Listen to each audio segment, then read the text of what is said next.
नमः शिवाय, हर हर महादेव, जय माता की। सावन मास के पवित्र पावन मास के अंदर हमने जो शिव पुराण में से 12 ज्योतिर्लिंगों के प्रादुर्भाव की और उनके महत्व की कथाओं का श्रृंखला ये चालू किया था, उसमें आप सबका असीम प्रेम हमें प्राप्त हुआ है और आशा करते हैं कि उसी तरह से प्रेम हमें आगे भी प्राप्त होता रहेगा और आपको इन कथाओं से और हमारे आने वाली वीडियो से लाभ प्राप्त होता रहेगा।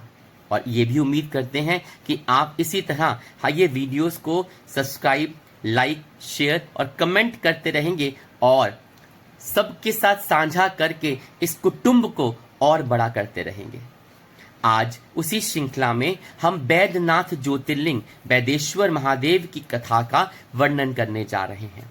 इनकी प्राकट्य और महिमा का वर्णन आपको अत्यंत लाभकारी लगे हो, यही हम भगवान शिव के चरणों में आशा करते हैं, प्रार्थना करते हैं और आप सबको नमस्कार भी करते हैं।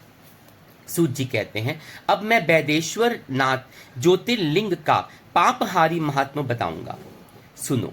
राक्षस राज रावण, जो बड़ा अभिमानी और अपने अहंकार को प्रकट करने वाला था, उत्तम पर्वत कैलाश पर भक्ति भाव से भगवान शिव की आराधना कर रहा था। कुछ काल तक आराधना करने पर वह महादेव जी जब प्रसन्न नहीं हुए, तब वह शिव की प्रसन्नता के लिए दूसरा तप करने लगा। पुलत से कुलनंदन श्रीमान रावण ने सिद्धि के स्थान भूत हिमालय पर्वत से दक्षिण वृक्षों से भरे हुए वन में पृथ्वी पर एक बहुत बड़ा गड्ढा खोदकर उसमें अग्नि की स्थापना करी और उसके पास ही भगवान शिव को स्थापित करके हवन आरंभ कर दिया। ग्रीष्म ऋतु में वह 5 अग्नियों के बीच बैठता, वर्षा ऋतु में खुले मैदान में चबूतरे पर सोता और शीतकाल में जल के भीतर खड़ा रहकर तपस्या करता। इस तरह 3 प्रकार से उसकी तपस्या चलती थी।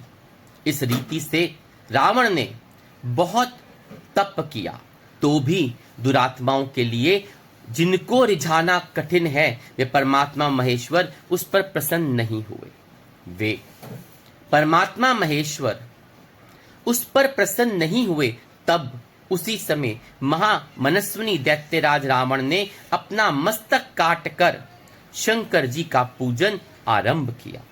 विधि पूर्वक शिव जी की पूजा करके वह अपना एक एक सर काटता और भगवान शिव को समर्पित कर देता था। इसी तरह उसने क्रमशः अपने 9 सिरों को काटकर भगवान शिव को अर्पण कर दिया। जब एक ही सिर बाकी रह गया, तब भक्तवत्सल भगवान संतुष्ट एवं प्रसन्न हो महादेव वहीं उसके सामने प्रकट हो गए। भगवान शिव ने उसके सभी मस्तकों को पूर्वतः निरोग करके उसे उसकी इच्छा के अनुसार अनुपम बल प्रदान किया। भगवान शिव का कृपा प्रसाद पाकर राक्षस रावण ने नतमस्तक हो हाथ जोड़कर उनसे कहा, देवेश्वर, आप प्रसन्न होइए, मैं आपको लंका ले चलता हूं। आप मेरे इस मनोरथ को सफल कीजिए, मैं आपकी शरण में आया हूं। रावण के ऐसा कहने पर भगवान शंकर बड़े संकट में पड़ गए और अनमने होकर बोले, राक्षस राज, मेरी सार गर्भित बात सुनो। तुम मेरे इस उत्तम लिंग को भक्ति भाव से अपने घर को ले जाओ, परंतु जब तुम इसे कहीं पर भी भूमि पर रख दोगे, तब यह वहीं पर सुस्थिर हो जाएगा, इसमें संदेह नहीं है। अब तुम्हारी जैसी इच्छा है तुम वैसा करो। सूत जी कहते हैं, ब्राह्मणों, भगवान शंकर ने ऐसा कहने पर राक्षस राज रावण बहुत अच्छा कहकर शिवलिंग अपने साथ लेकर अपने घर की ओर चला, परंतु मार्ग में भगवान शिव की माया से उसे मूत्र विसर्जन की इच्छा हुई। पुलत से नंदन रावण समर्थशाली होने पर भी मूत्र के वेग को रोक ना सका। इसी समय वहां आसपास एक ग्वाले को देखकर उसने प्रार्थना पूर्वक उस शिवलिंग को उनके हाथ में थमा दिया और स्वयं मूत्र त्याग के लिए चला गया और बैठ गया। एक मुहूर्त बीतते बीतते वह ग्वाला उस शिवलिंग के भार से अत्यंत पीड़ित हो व्याकुल हो गया। तब उसने उसे वहीं पर पृथ्वी पर रख दिया। फिर तो वह हीरकमय शिवलिंग वहीं स्थित हो गया। बोले शंकर भगवान की जय। वह दर्शन करने मात्र से संपूर्ण अभिशिष्टों को देने वाला और पाप राशियों को हर लेने वाला है। मुने, वही शिवलिंग तीनों लोकों में वैदेश्वर नाथ के नाम से प्रसिद्ध हुआ, जो सत्पुरुषों को भोग और मोक्ष देने वाला है। वह दिव्य उत्तम एवं श्रेष्ठ ज्योतिर्लिंग दर्शन और पूजन से सभी समस्त पापों को हर लेता है और मोक्ष की प्राप्ति कराता है। वह शिवलिंग जब संपूर्ण लोगों के हित के लिए वहीं पर स्थित हो गया, तब रावण भगवान शिव का परम उत्तम वर पाकर अपने घर लंका को लौट आया। वहां जाकर उस महान असुर ने बड़े हर्ष के साथ अपनी प्रिया मंदोदरी को सारी बातें कह सुनाई। इंद्र आदि संपूर्ण देवता और निर्मल मुनियों ने जब यह समाचार सुना, तब वह परस्पर सलाह करके वहां पर आए। तब उन सबका मन भगवान शिव में लगा हुआ था। उन सब देवताओं ने उस समय वहां बड़ी प्रसन्नता के साथ शिव का पूजन किया। वहां भगवान शंकर का प्रत्यक्ष दर्शन करके देवताओं ने उस शिवलिंग की विधिवत स्थापना की और उसका नाम वैद्यनाथ रखा। उसकी वंदना और सत्वन करके वे सब देव स्वर्ग लोक को चले गए। ऋषियों ने पूछा, सूत जी, जब वह शिवलिंग वहां स्थित हो गया, तब रावण अपने घर को चला गया, तब वहां कौन सी घटना घटित हुई, यह आप बताने की कृपा कीजिए। सूत जी ने कहा, ब्राह्मणों, भगवान शिव का परम उत्तम वर पाकर महान असुर रावण अपने घर को चला गया। वहां उसने अपनी प्रिया से यह बात कही और अत्यंत आनंद का अनुभव करने लगा। इधर उस समाचार को सुनकर देवता घबरा गए कि पता नहीं यह देवद्रोही महादुष्ट रावण भगवान शिव के वरदान को पाकर क्या क्या करेगा। उन्होंने नारद को भेजा और नारद जी ने जाकर रावण से कहा, तुम कैलाश पर्वत को उठाओ, तब पता लगेगा कि शिव जी का दिया हुआ वरदान कहां तक सफल है। रावण को बात जच गई। उसने जाकर कैलाश को उखाड़ लिया। इससे सारा कैलाश हिल उठा। तब गिरजा के कहने से महादेव जी ने रावण को घमंडी समझकर इस प्रकार शाप दिया।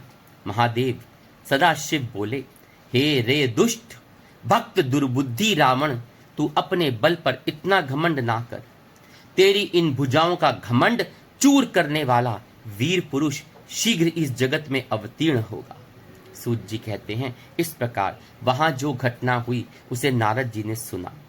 रावण भी प्रसन्नचित्त हो जैसा आया था उसी तरह अपने घर को लौट आया। इस प्रकार मैंने वैदेश्वर ज्योतिर्लिंग का महात्म आपको बताया है। इससे सुनने वाले मनुष्यों का पाप भस्म हो जाता है। वैद्यनाथ ज्योतिर्लिंग जो कि झारखंड क्षेत्र में स्थापित हैं, विद्यमान हैं, वहां पे पूजा करने से भक्तों की मनोकामनाएं पूरी होती हैं। झारखंड के देवघर में ही यह ज्योतिर्लिंग स्थित है और वहां भक्तों को मोक्ष की प्राप्त होती है, या कहिए वहां पे मोक्ष प्राप्ति का मार्ग पाया जाता है। कहा जाता है कि वहां पे पूजा करने वालों के लिए भक्तों जो होते हैं उनको समस्त रोगों से मुक्ति मिलती है तथा शिव का आशीर्वाद प्राप्त होता है।